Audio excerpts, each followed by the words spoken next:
vamos a ver más bien aspectos centrales de la totalidad de la obra de Zavaleta en sentido transversal, es decir, lo que es común a todos los textos de este autor, mencionando obviamente la fuente. El aspecto más interesante, estimado público, de la obra de Zavaleta es que él encaja en la corriente voluntarista que ya hemos visto en sesiones pasadas. Es decir, voluntarismo quiere decir imponer a la historia la voluntad de una persona o de un grupo. El voluntarismo es lo contrario de esperar simplemente que la historia pase delante de uno y tal vez acoplarse a la misma. El voluntarismo está unido al activismo, es decir, al ensayo de tratar de ensayar, de influir sobre la historia mediante una acción consciente.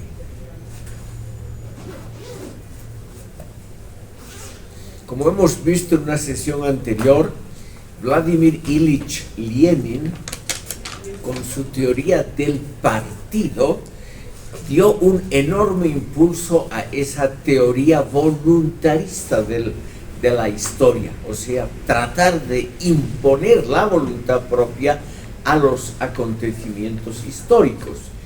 Otro aporte importante fue el de Trotsky con su teoría de la revolución permanente, es decir, hay que hacer la revolución burguesa, la democrática y la socialista comunista de golpe, de modo que la historia avance rápidamente saltando periodos históricos. Todos estos puntos, voluntarismo, la tendencia al activismo, etc., están fuertemente incluidos en la obra de René Zavaleta Mercado. Porque él mismo, estimado público, en un punto central lo dice claramente. Quiero yo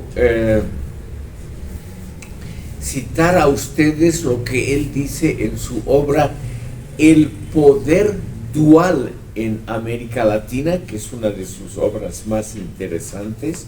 El poder dual en América Latina. Él dice al respecto lo siguiente, cito textualmente: el estudio de las condiciones objetivas del momento presente es, por cierto, algo que caracteriza a una correcta política marxista.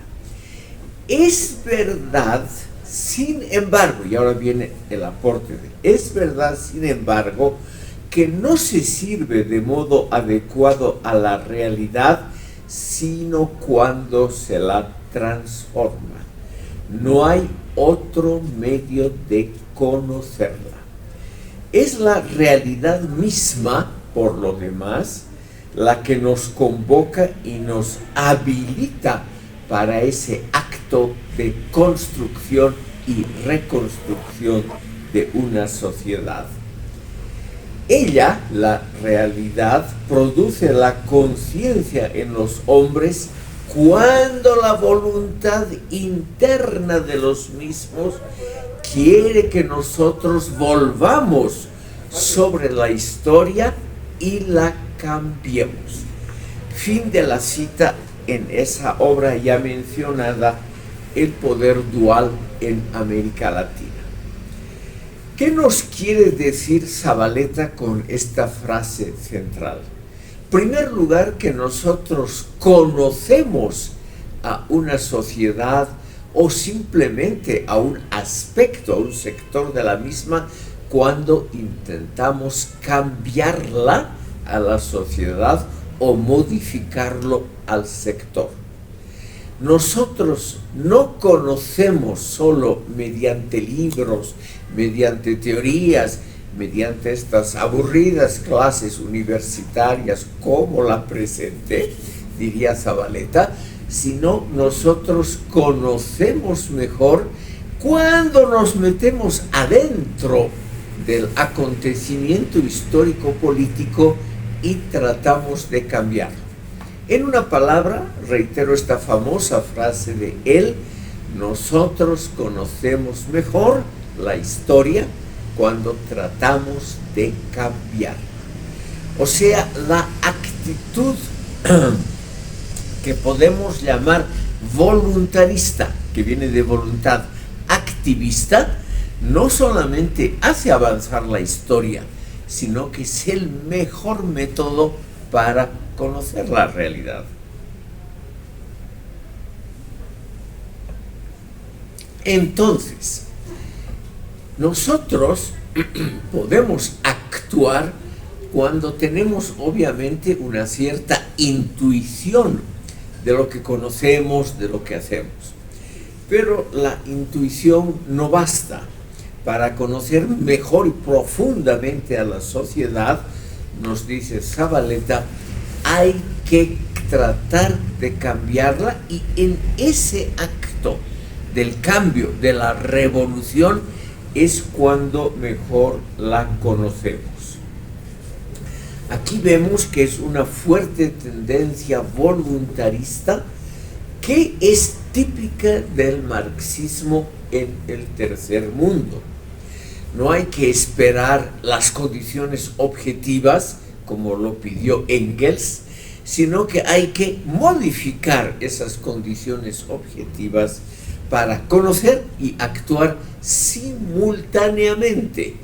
Esta simultaneidad, al mismo tiempo conocer y actuar, es algo que había dicho Trotsky en la Revolución Permanente. La revolución socialista tiene que dar cuenta de la sociedad burguesa y tratar de conseguir algunos logros de la sociedad burguesa y simultáneamente hacer la revolución socialista. Entonces, esto se llama voluntarismo, la voluntad propia ejercida sobre la historia.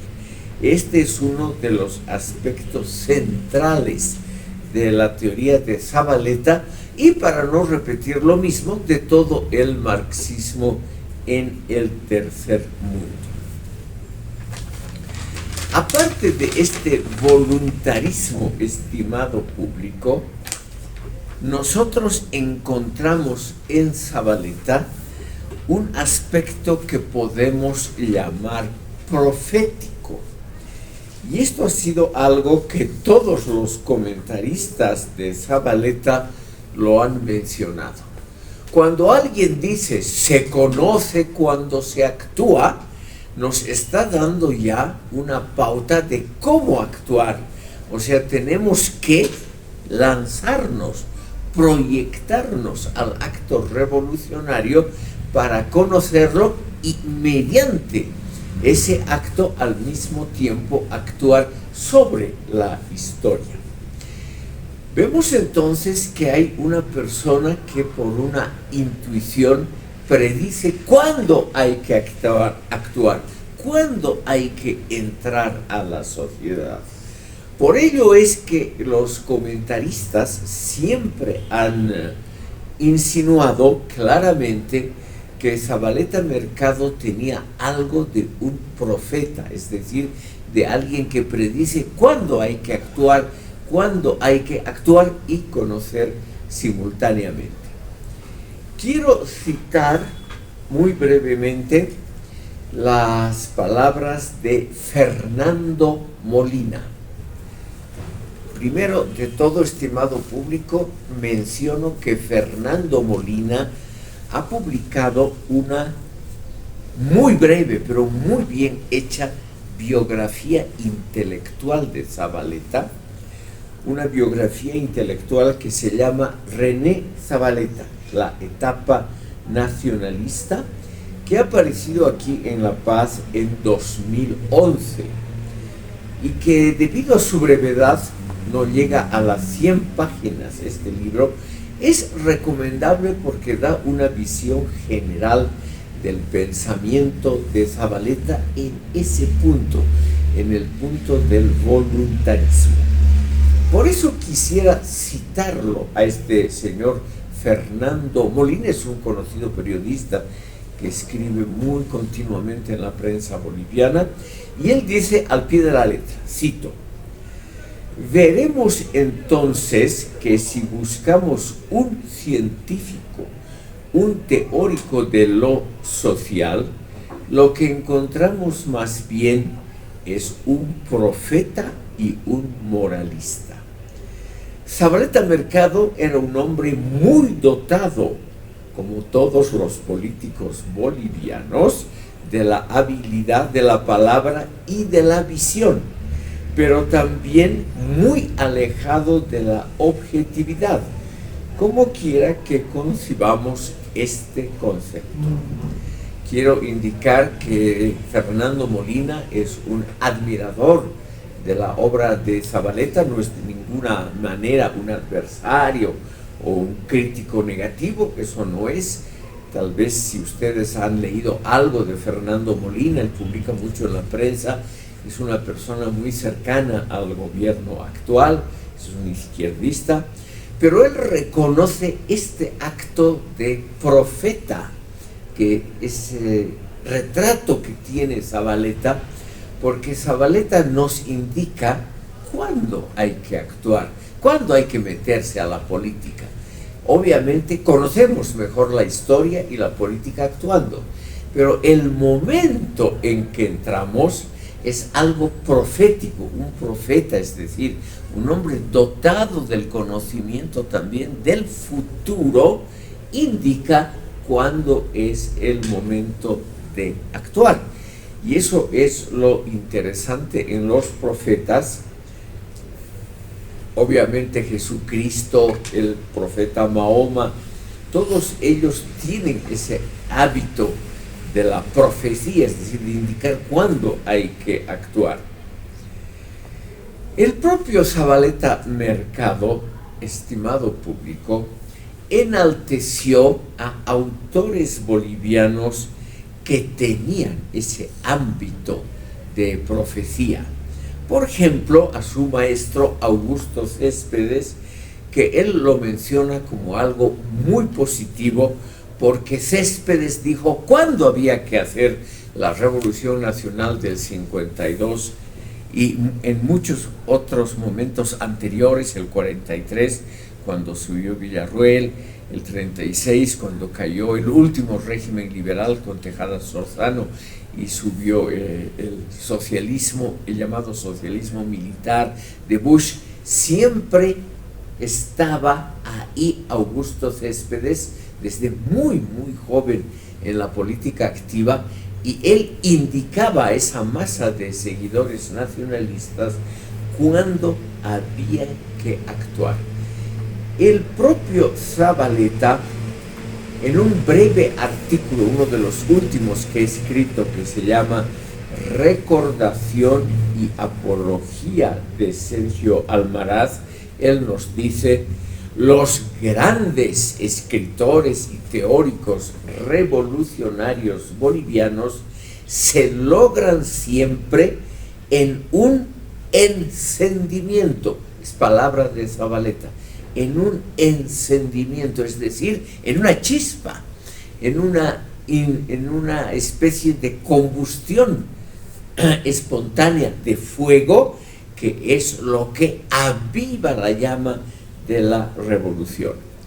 Es una tendencia obviamente intuitiva, eso no puede predecirse con seguridad científica de antemano, y por lo tanto en este aspecto Zavaleta, como la mayoría de los pensadores del marxismo en el tercer mundo, no es que se alejen de Marx, pero lo complementan, porque Marx en toda su obra no dijo nunca cuándo empieza la revolución socialista.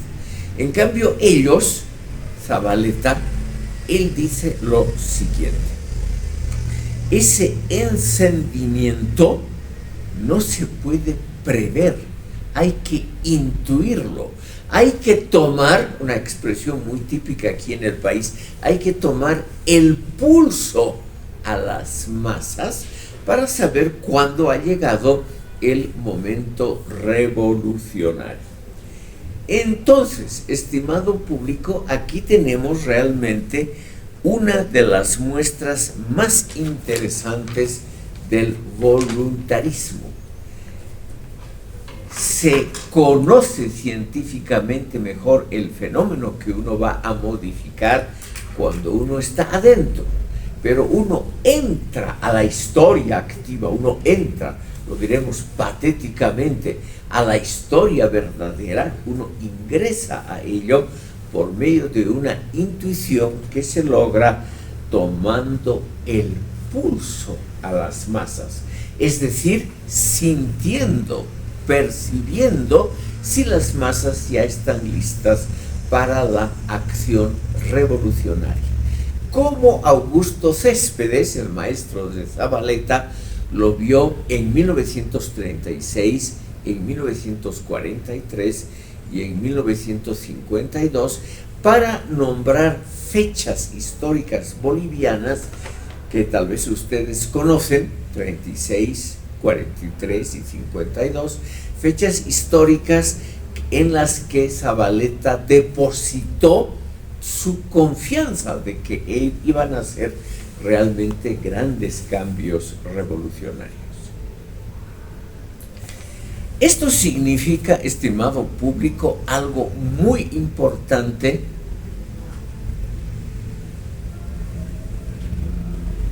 que debemos aquí explicitar claramente. Si es la intuición, sobre todo del líder revolucionario, del caudillo, si es la intuición de él la que nos dice cuándo actuar, entonces la voluntad del pueblo expresada en algo como elecciones queda en segundo lugar. Y es así, estimado público, como todos los marxistas del tercer mundo comprenden la historia. Es decir, los hechos vistos a través del voto popular, a través de elecciones, son evidentemente importantes, pero más importante es el sentimiento popular que a veces estalla repentinamente, no por medio de elecciones, como fue el 43, el 52, estalla repentinamente porque las condiciones están de un momento a otro listas para la revolución.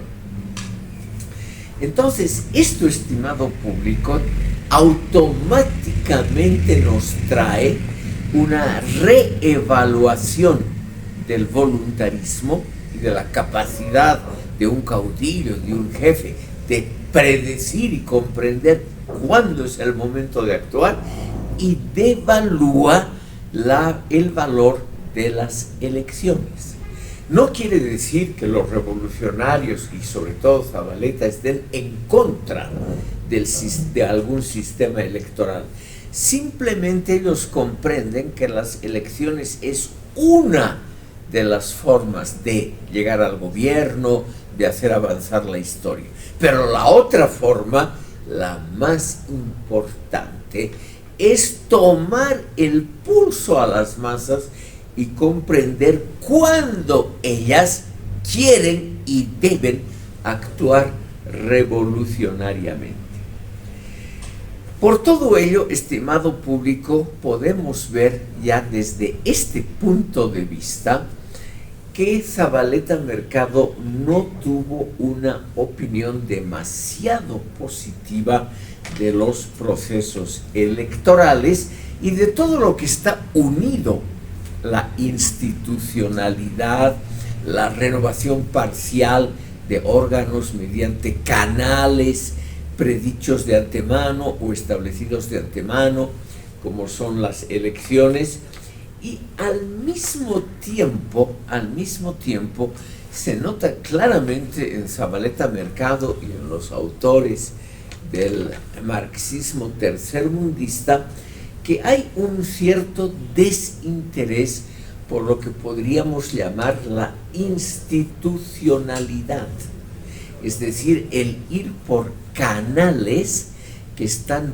preestablecidos para la llegada al poder, porque hay una forma de llegar al poder que es superior a las elecciones, y esa forma es naturalmente la acción revolucionaria de las masas. Eso es mucho más importante que las elecciones. Quiero mostrarles a ustedes dos ejemplos muy claros. El presidente Peñaranda había sido elegido por voto popular en 1940. El gobierno de Enrique Peñaranda fue el último gobierno donde participó el Partido Liberal como socio menor de una coalición muy amplia que se llamaba la Concordancia, que estaba opuesta al recién nacido MNR. Cuando ocurrió el golpe de Estado de Villarroel en 1943, todos los revolucionarios, y Zabaleta era muy pequeño, pero posteriormente le escribió: la revolución del 43 fue obra del pueblo, porque el pueblo estaba cansado del régimen rosquero de Peñaranda, aunque haya sido elegido por vía popular y con una gran mayoría fue electo. Era un héroe de la guerra del Chaco, y en 1940 Enrique Peñaranda, con esa concordancia, una alianza de muchos partidos, republicano, el pequeño partido socialista, el liberal, etc., fue elegido con una gran mayoría. Pero para los revolucionarios eso era secundario, porque el 43, según ellos, el pueblo apoyó la revolución de Villarroel y el establecimiento de un régimen de facto, pero que estaba acorde con las necesidades históricas. Lo mismo el 52, y lo mismo las muchas veces que hubo revoluciones. Quiero indicar aquí que Zabaleta, un gran admirador y conocedor de la Revolución de Octubre en la Unión Soviética, él siempre apoyó la Revolución de Octubre, la revolución que inició el sistema socialista en el mundo, aunque haya sido un golpe de Estado, porque eso era lo que querían las masas, por un lado, o sea, la voluntad de las masas, y en segundo lugar, la voluntad de la historia. La historia a veces se refleja por erupciones. La historia no es siempre pacífica y tranquila, sino que tiene erupciones, como un volcán, y esas erupciones son las que hacen avanzar la historia.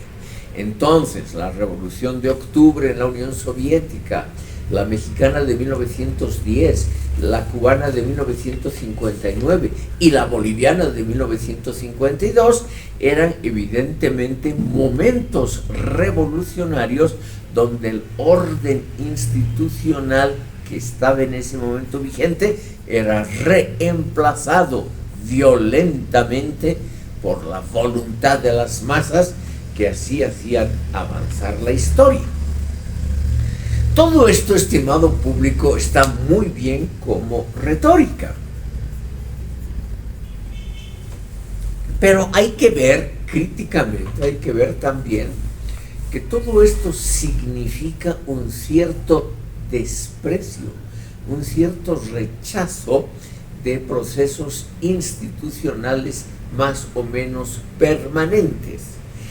Entre una elección legal, como fue, por ejemplo, la del general Peñaranda, y la revolución del 43, cuando subió Villarroel, obviamente la revolución tiene preeminencia, preferencia, porque la historia avanza a veces por medio de esas revoluciones intuidas por la jefatura revolucionaria. El gobierno de Villarroel fue un gobierno en gran parte dominado por el MNR, y el MNR fue el que propuso a los militares dar ese golpe de Estado porque ellos tenían la intuición de que era lo necesario en ese momento. Entonces, estimado público, aquí tenemos a Zavaleta como uno de los grandes constructores teóricos de la llamada voluntad popular revolucionaria, la voluntad popular revolucionaria por encima de sistemas institucionalizados. O sea, hay momentos en que esa revolución popular tiene obviamente preferencias sobre elecciones, sistemas institucionalizados para llegar al poder, etcétera, etcétera. Como les decía, el gran problema es que aquí se cuela en la teoría revolucionaria un cierto desinterés por la institucionalidad, lo que también es un cierto desprecio a la democracia.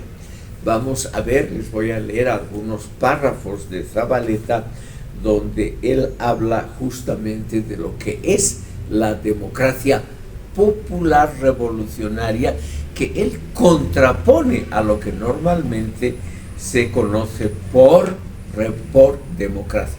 Vamos a ver que él tiene una opinión claramente leninista, es decir, revolucionaria de lo que es democracia. No es el apego a la institucionalidad, a los derechos humanos. Zavaleta tenía una opinión muy distanciada de los derechos humanos, les voy a leer algunos párrafos, sino que él creía que lo importante era conocer el flujo de la historia, tomar el pulso a la revolución. Por lo tanto, estimado público, lo importante era el derecho de las masas de encaramarse revolucionariamente al poder y no el derecho de aquellos que pedían elecciones, institucionalidad, derechos humanos, etcétera, etcétera. Varias veces a lo largo de su obra, Zavaleta Mercado dice: hay algo superior al Estado de Derecho.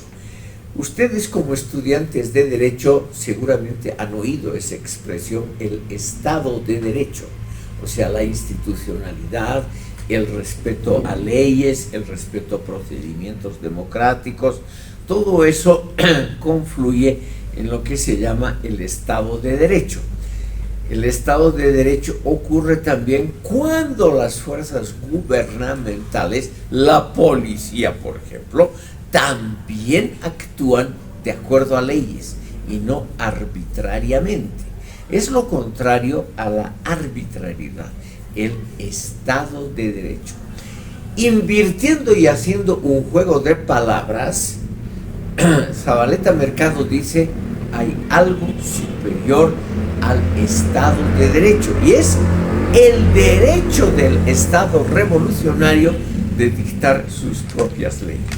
O sea, el derecho del Estado, sobre todo el derecho del Estado revolucionario, que estaría sobre el Estado de Derecho.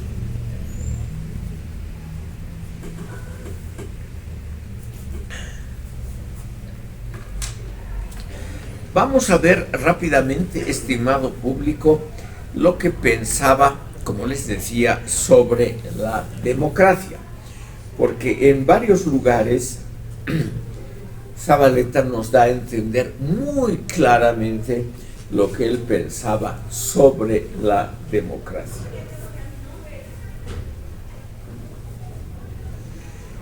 En primer lugar, él cree que la democracia es algo circunstancial.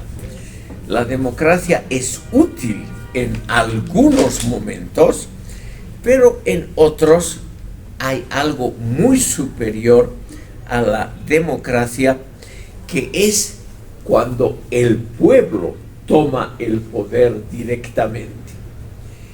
Quiero leerles una frase muy clara de Zavaleta en un pequeño artículo sobre el fascismo en América Latina, cuando ya estaba en el exilio, o sea, cuando ya se había convertido en un pensador a tiempo completo. Zavaleta escribió un pequeño ensayo sobre el fascismo en la actualidad de ese tiempo, alrededor de 1970, y ahí dice lo siguiente: los llamados derechos del ciudadano solamente son válidos bajo el régimen capitalista. Los derechos del ser humano son solamente relativos, es decir, tienen vigencia cuando uno lucha contra un régimen burgués, contra un régimen antirrevolucionario. Pero cuando está establecido el régimen revolucionario, el derecho del Estado es lo primordial. Les leo este pasaje de esa obra, El fascismo. Cito: debe decirse, por otra parte, que puesto que todo Estado es en último término una dictadura, la democracia burguesa es en consecuencia el grado de democracia necesario para que exista la dictadura de la burguesía, y también el grado de democracia que puede admitir la dictadura de la burguesía sin perder su carácter dictatorial. Fin de la cita. Entonces, para Zavaleta, en el fondo, todos los regímenes son más o menos dictatoriales. Unos son la dictadura de la burguesía, disfrazada de democracia, y otros la dictadura del proletariado, que ejerce su poder sobre los restos de la burguesía. Entonces, él dice: la democracia se ha desvalorizado. Miren, esto es de 1978. Él dice: la democracia se ha desvalorizado.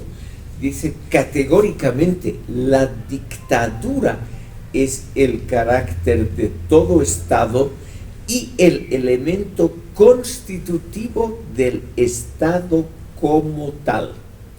Y continúa, cito al pie de la letra: donde hay clases, habrá dictadura.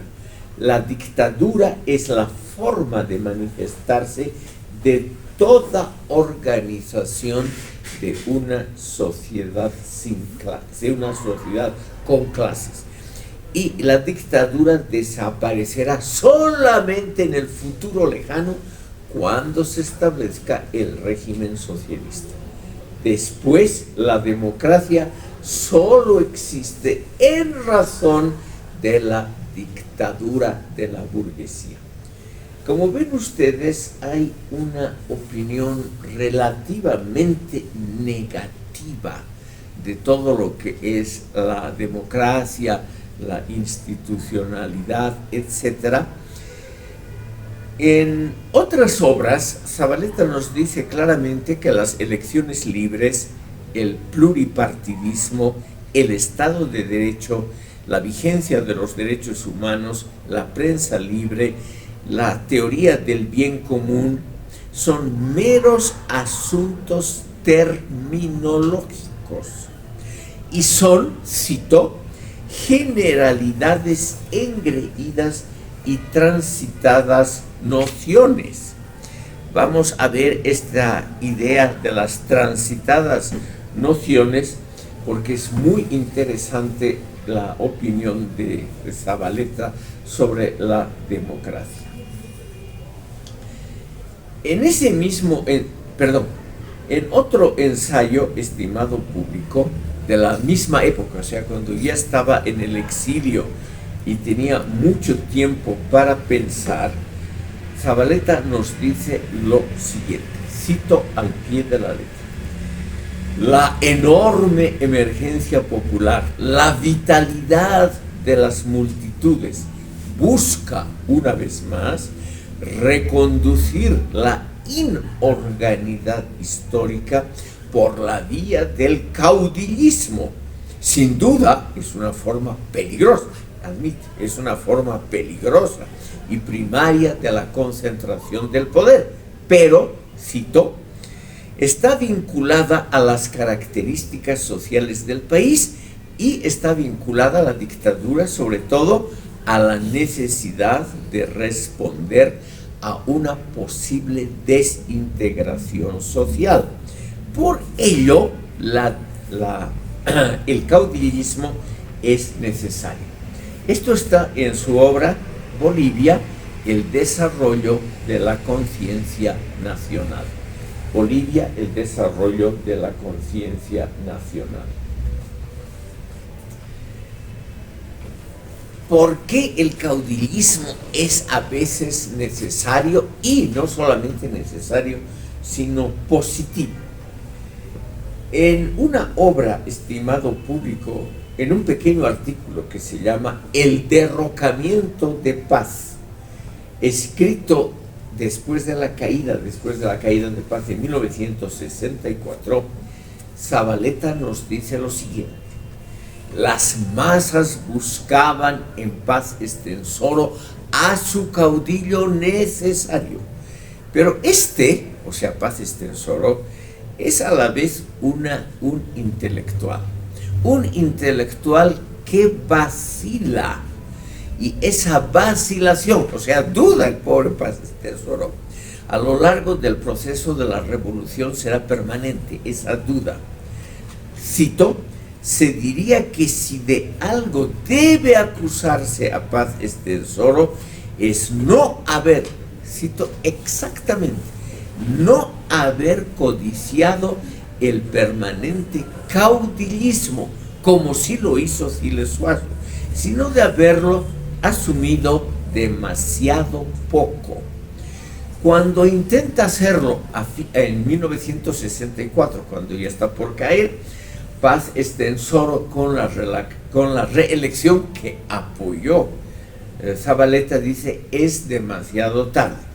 Dice textualmente Zavaleta: Paz Estenssoro resulta un caudillo impuntual. Fin de la cita. Aquí se puede percibir claramente que el caudillismo, o sea, lo contrario a un sistema democrático institucionalizado, es para Zavaleta algo no solo positivo, sino bienvenido, porque es la historia la que se encarna en la figura del caudillo.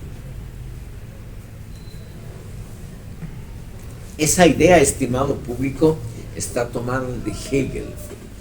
Hegel dijo de Napoleón cuando lo vio entrar a su ciudad en Jena, donde Hegel daba clases. Hegel lo vio entrar a caballo al triunfador Napoleón después de la batalla de Jena, que se realizó en las inmediaciones de esa ciudad y que significó el total desastre del ejército prusiano. Hegel dijo: es el espíritu del mundo a caballo. Eso dijo de Napoleón. Zavaleta tuvo una opinión similar al comienzo de la revolución con respecto a Siles Suazo y a Paz Estenssoro, los caudillos que encarnan la voluntad popular. Si una persona, estimado público, encarna, personifica la voluntad popular, que es lo que hace avanzar la historia, no se le pueden poner límites. Entonces, el caudillo, como es la personificación hegeliana, el espíritu del mundo, el espíritu de la historia, la historia habla por él. Si una persona personifica la historia obviamente habla por él. Entonces, a esa persona por la cual habla el desarrollo histórico, no se le pueden pedir limitaciones, que no sea arbitrario, que no respete los derechos humanos, porque el caudillo está por encima de esos detalles burgueses. La defensa de la ley, el apegarse a la letra muerta de la ley, las instituciones, los derechos humanos, son naturalmente importantes, pero secundarios con respecto a esa voz de la historia que habla por el caudillo y que es naturalmente lo decisivo. Entonces hay que plegarse a la voluntad del caudillo. Dice Zavaleta al pie de la letra: el lenguaje de las ánforas, o sea, de las votaciones, es solo una normalidad apta para tiempos y países normales, y no para países como Bolivia, que están en revolución. Por lo tanto, la revolución tiene claramente derechos por encima del Estado de Derecho, de las leyes y de los derechos humanos. Quiero leerles otra obra muy clara que se llama La Revolución Boliviana y el Doble Poder, donde Zavaleta dice, esto lo he escrito todavía siendo partidario del MNR en 1962, cuando él era diputado del MNR. Cito al pie de la letra: muchos revolucionarios de nuestro partido, está hablando a sus congéneres en el Parlamento, él dice, muchos revolucionarios de nuestro partido han caído en la trampa de la terminología democrático-burguesa. Son esas generalidades engreídas que los formalistas y los reaccionarios comercializan y empaquetan. Son esas transitadas nociones como el bien común, la unidad nacional, el Estado de Derecho, dice textualmente, el Estado de Derecho, la persona humana, los derechos humanos, la cultura cristiana, etc. Son todas estas claramente nociones transitadas, o sea que ya ha pasado su época. De todos, sigo citando, de todos es conocido que las ideas de la cultura, del bien común, de la persona humana y de los derechos humanos son valores que los explotados, los revolucionarios, conciben de manera antagónica a los explotadores. Quizá por eso algunos demócratas puristas desteñidos reprochen a este concepto revolucionario por hacer una valoración clasista de los derechos humanos, pero es precisamente lo que hay que hacer. Los explotados proclaman la creación de una sociedad sin clases, y esa es la única verdad universal y el único derecho que debe respetarse, o sea, el producir la revolución que lleve al socialismo. Por eso él habla de la necesidad de concentrar el poder, de creer en un caudillo que es la personificación de la historia, y otros elementos que yo me permitiría calificar como antidemocráticos en la obra de Zavaleta, porque él dice claramente, y cito ese pequeño texto, El fascismo, él dice al pie de la letra, haciendo gala de un radicalismo leninista que es el único verdadero, hay que sostener que los derechos humanos son elementos desprestigiados por la historia. Categóricamente lo importante es la dictadura del Estado socialista, el elemento constitutivo de la historia, porque donde hay clases habrá dictadura. La dictadura es la forma de manifestarse de toda organización con clases. Este argumento él lo repite con muchas variantes, pero es más o menos lo mismo, los derechos humanos, la institucionalidad, etcétera, tiene una validez solo secundaria con respecto a lo que es lo importante, el hacer la revolución. Me permito mostrarles brevemente otras opiniones de Zavaleta sobre este tema, para que vean ustedes que es algo repetitivo, no es algo, digamos, que está solo en un ensayo y que luego se pierde, sino es algo muy usual en toda la obra zavaletiana. Me permito citar de su obra, de su última obra que ha dejado inconclusa, tal vez la más importante, Lo Nacional Popular en Bolivia, de 1983. Si el gobernante de turno es un caudillo de un carisma brutal como Mariano Melgarejo, o un estadista respetuoso de los derechos de la población como Tomás Frías, es algo que no tiene demasiado importancia, porque lo relevante es solo si el partido correcto está en el poder o no. Fin de la cita. Como ven ustedes, entonces, para Zavaleta, lo importante, lo reitero aquí por última vez para no aburrir a ustedes, no es la llamada institucionalidad democrática, pluralista, racional, sino la voz de la historia que a veces habla por la boca de los caudillos. Entonces, estimado público, permítanme que les cite otra cosa de su obra Bolivia, el desarrollo de la conciencia nacional. Dice a la letra Zavaleta, cito: la enorme emergencia popular, la vitalidad de las multitudes busca, una vez más, reconducir la inorganicidad por la vía del caudillismo. O sea, fin de la cita, o sea, lo importante realmente es tener a ese caudillo por el cual la historia se manifiesta.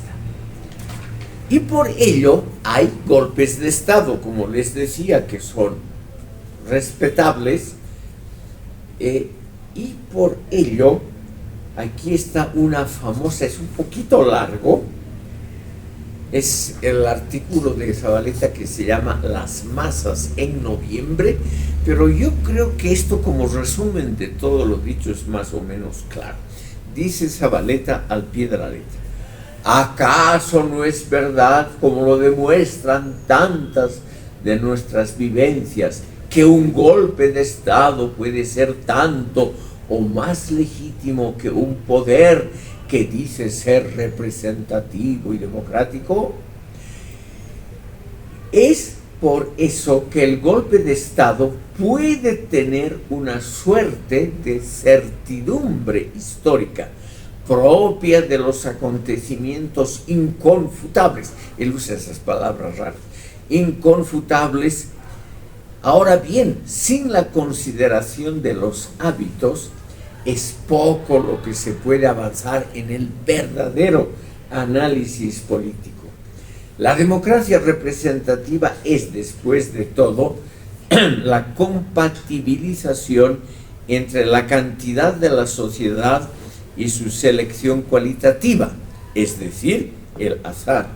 Es una confrontación meramente numérica, pero no se puede llevar cuentas, o sea, no importan los votos, no se puede llevar cuentas allá donde los hombres hacen su propia historia y agarran a la historia por las manos.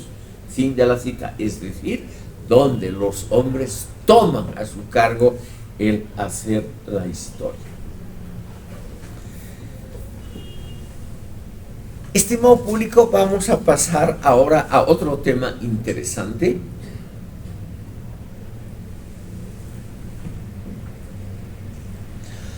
¿Han visto ustedes? Hay una tendencia voluntarista heredada de Lenin y Trotsky, muy fuerte en Zavaleta, y esa tendencia, reitero, tiene que automáticamente comporta una reducción del valor de la democracia, de la institucionalidad y los derechos humanos. ¿Y ello por qué? Porque la sociedad de clases es una sociedad fundamentalmente injusta, y a esa sociedad injusta le espera un destino de desaparecer.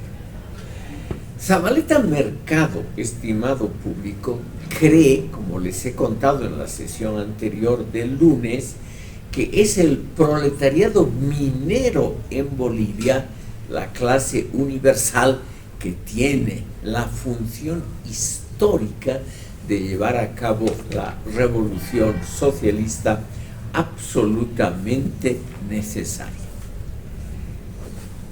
Hemos visto en sesiones anteriores cómo para el marxismo lo importante, estimado público, es evidentemente el proletariado numéricamente cada vez más grande y que se va a convertir en la clase universal. Esa idea marxista de la clase universal, esa idea la retoma Zavaleta y es el núcleo central de su sociología, y nos dice lo siguiente. Cito de la obra ya mencionada El poder dual al pie de la letra. La de Bolivia, como lo sabe cualquier observador de la vida política latinoamericana, es una clase obrera en extremo brillante, como ninguna en este continente.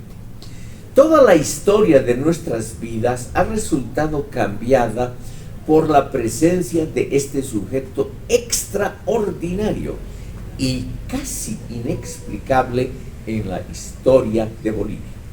Una clase rica, la proletaria minera, produce una gran riqueza teórica.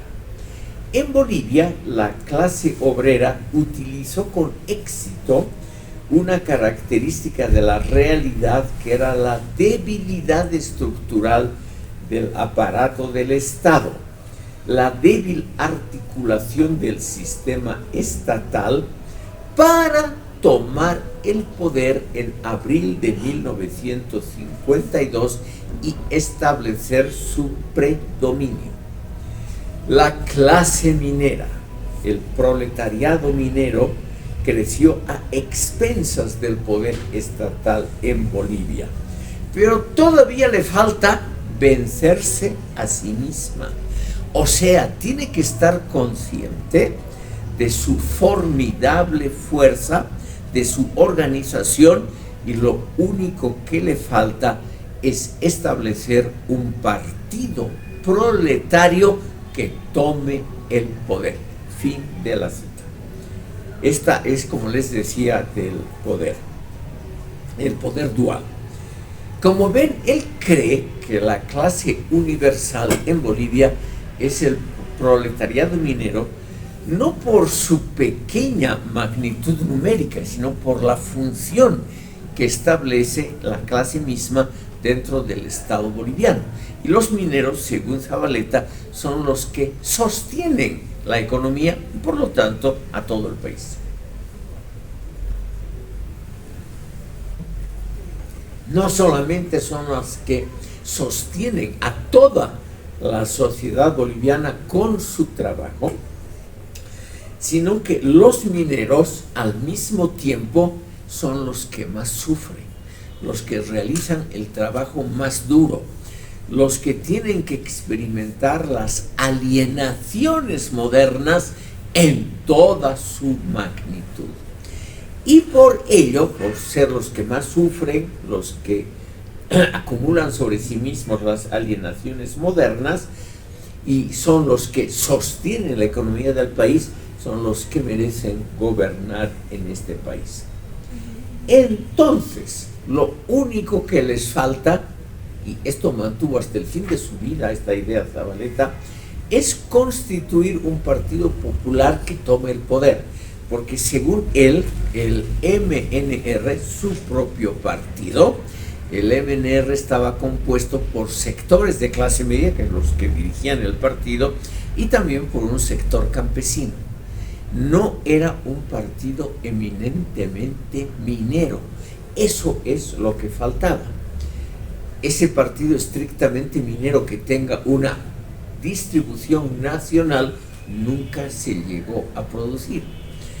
Pero Zabaleta, hasta el fin de su vida, murió, como les dije, en 1984, él creyó que ese partido formado sustancialmente por trabajadores mineros tenía alguna vez que mover positivamente la historia del país.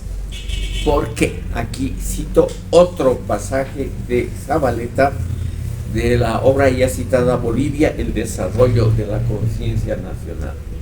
Cito al pie de la letra. Mucho más vital es la presencia del proletariado, referencia dentro de la cual en Bolivia se menciona preferentemente y casi exclusivamente al proletariado minero. Se trata de un grupo numéricamente minoritario pero cualitativamente superior. Cuando se menciona al minero de Bolivia, por las circunstancias en las que se ha dado esta agrupación, se habla en la práctica del proletariado en su estado puro, sometido solo a escasos factores de desplazamiento. Es el proletariado que había visto Karl Marx. La minería como tal, la explotación capitalista avanzada en un país semifeudal, crea una clase moderna, y ese es el proletariado minero. Culturalmente, sin embargo, esta clase presenta todavía aspectos castigados por la historia.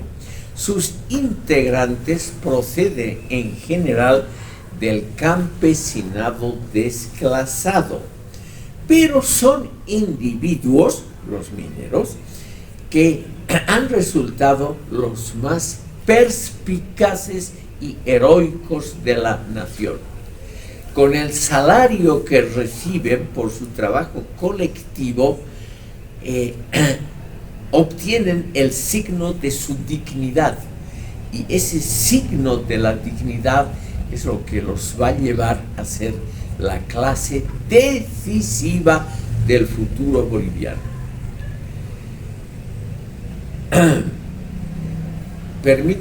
Me permito seguir leyendo porque es muy interesante y muy poético cómo describe a los mineros. Las horas enteras de su vida, las señales de una tarea siempre en enorme riesgo, el ritmo esforzado de esa vida que concluye pronto en la mayoría de los mineros jóvenes, despierta la mentalidad revolucionaria por excelencia. Ellos acumulan los intereses de la nación, o sea, son la clase universal. Los intereses de la nación, porque asedian, exigen y analizan siempre en contra del capitalismo oligárquico que está conectado con el imperialismo. Los intereses de clase de los mineros son peligrosos porque representan el interés universal de la nación boliviana. Por ello merecen ser la clase dirigente de la revolución. Fin de la cita. Como ven ustedes, Zabaleta explicita en numerosos textos, no solo en este, la idea central que él tiene: los trabajadores mineros y sus organizaciones sindicales son la clase verdaderamente universal y la encargada, por lo tanto, de llevar a cabo la revolución socialista que en Bolivia va a ser la emancipación de todos los explotados. Nosotros nos tenemos que preguntar, estimado público, si realmente ha sido así. Porque poco después, Zavaleta muere en diciembre de 1984, todavía bajo la presidencia de Hernán Siles Suazo. Pero en 1985 hay elecciones anticipadas y es elegido presidente de la República por cuarta vez Víctor Paz Estenssoro. En agosto de ese año se promulga el decreto 21.060, del cual ustedes han debido oír hablar, que significa para la administración de las minas el cierre de la mayoría de las minas estatales de este país y sobre todo el hecho de que la mayor parte de los mineros asalariados bolivianos que trabajaban en la Corporación Minera de Bolivia son despedidos y son echados a la desocupación, al desempleo. Eso ocurrió, estimado público, en agosto de 1985. Y desde entonces se puede afirmar que el proletariado minero en Bolivia se ha reducido enormemente en forma numérica. Existen solo ya no trabajadores clásicos asalariados, sino cooperativistas que viven en el fondo como pequeños empresarios. ¿Qué diría Zavaleta de eso? Porque a menos de un año de lo que les he leído, que él proclama la necesidad de que los trabajadores mineros sean la base de la revolución y que ellos van a ser la clase universal, ese proletariado minero se encoge, se reduce numéricamente al estadio que tiene todavía actualmente. O sea, una minoría importante, pero una minoría muy pequeña dentro de las actividades del país. La mayoría de esos mineros desempleados, repentinamente, de un día al otro, en agosto de 1985, migran al Chapare y se dedican, como ustedes bien saben, a una actividad agrícola muy redituable. Entonces, estimado público, lo que ha habido aquí es una transformación de la base social de la estructura de clases en Bolivia, que ha ido por una tendencia diferente a la que esperaba y a la que analiza Zavaleta Mercado. Entonces, aquí, estimado público, tenemos el caso muy interesante de que una gran teoría, y no hay duda que es una gran teoría sociológica, no ha concordado necesariamente con el desarrollo real de la estructura de clases en Bolivia. El proletariado minero se ha reducido numéricamente y ya no es tampoco esa fuerza que era hasta el 85, que por medio, por ejemplo, de una huelga general o algo así, podía poner en vilo a toda la sociedad boliviana. Hoy en día es una multiplicidad de otros grupos sociales, campesinos, cocaleros, transportistas, informales, gremiales, etc. Se ha complicado enormemente la estructura social boliviana, de modo que ya no concuerda con esta visión que tenía Zavaleta de los trabajadores mineros como la base que sustentaba a toda la sociedad boliviana con su trabajo. Zavaleta Mercado, y quiero concluir con esto que es muy típico de todo el marxismo en el tercer mundo, creía, estimado público, que los mineros tenían que construir la industria pesada. Él tenía la idea clásica de Marx. Él era en el fondo un marxista, podríamos llamar muy clásico, muy tradicionalista. Él creía que el futuro de toda sociedad era la industrialización.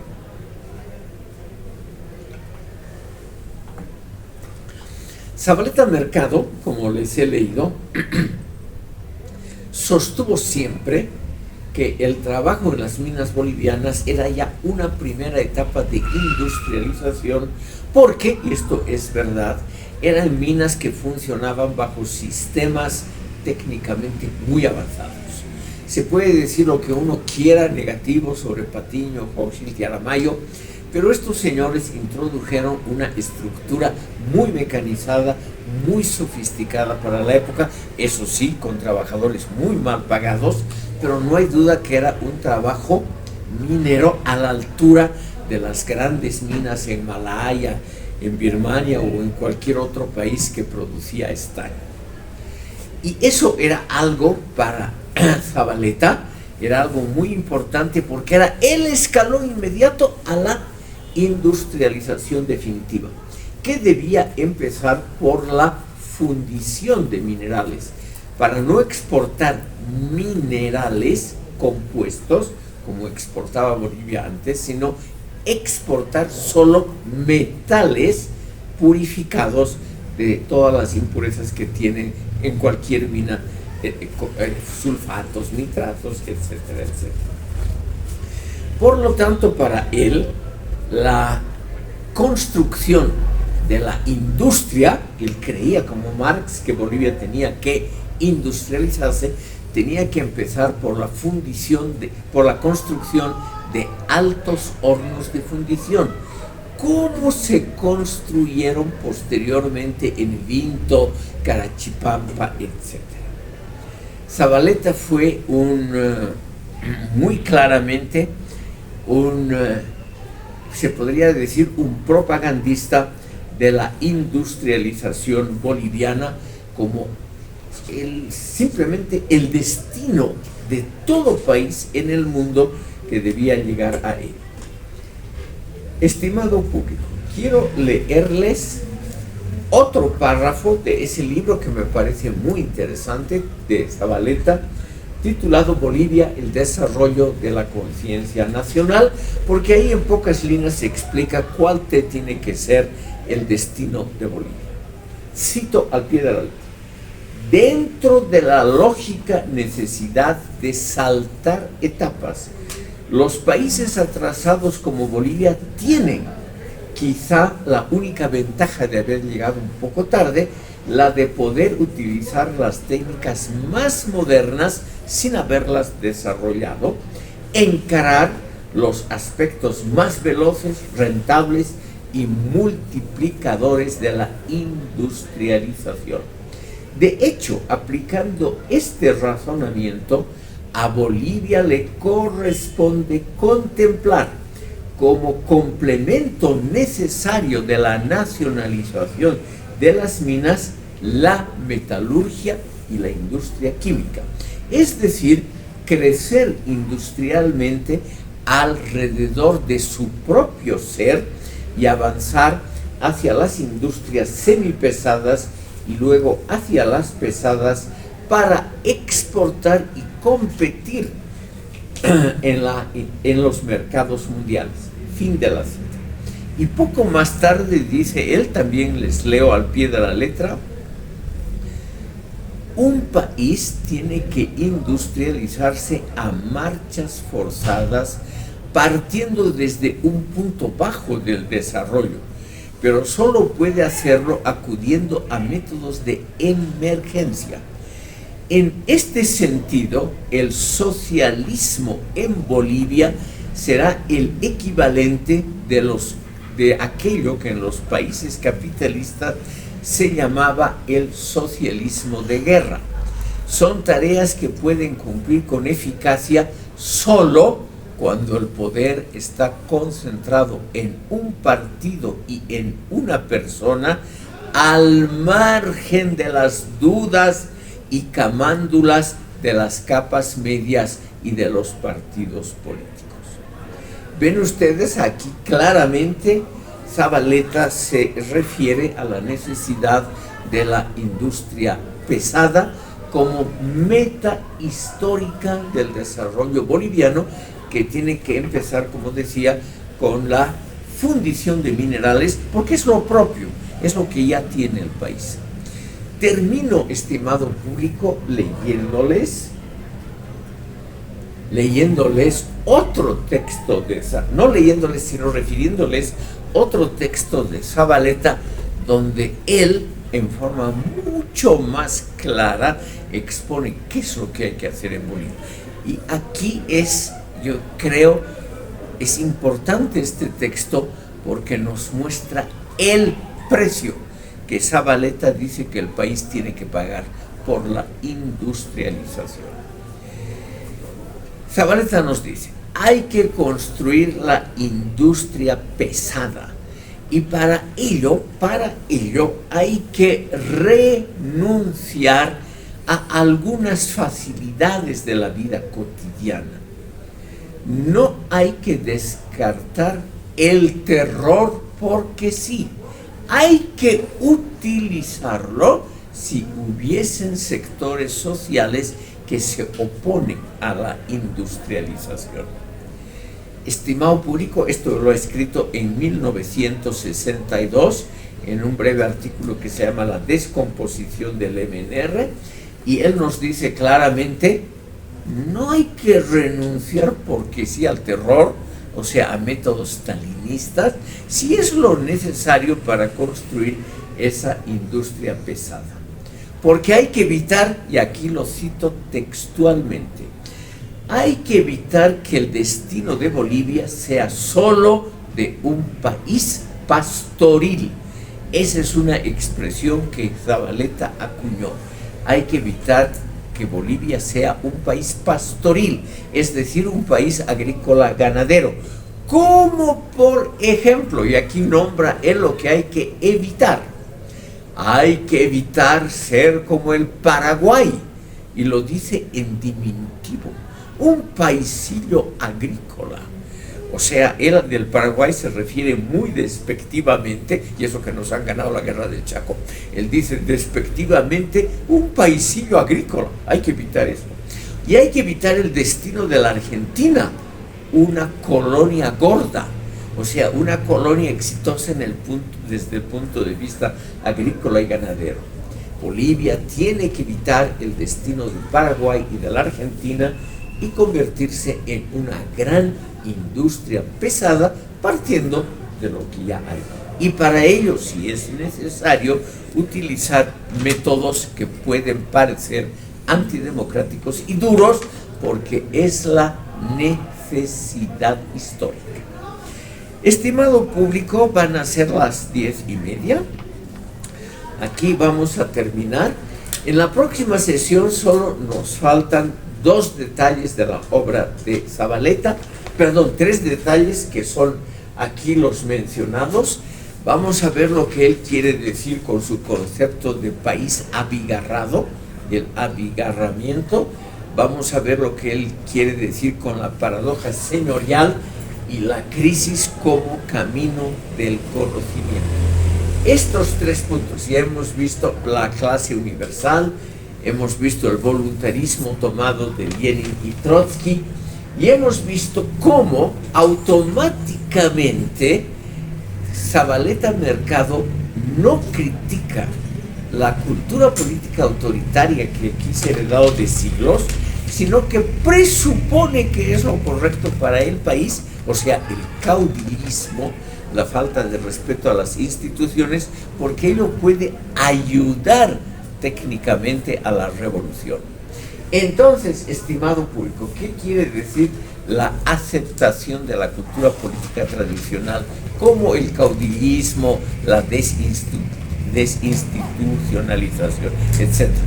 Quiere decir que hay que aceptar eso porque es sin importancia, y hemos visto, como dice, son pequeñas cosas de una burguesía engreída, pequeños detalles insignificantes, no son cosas necesarias para la revolución socialista.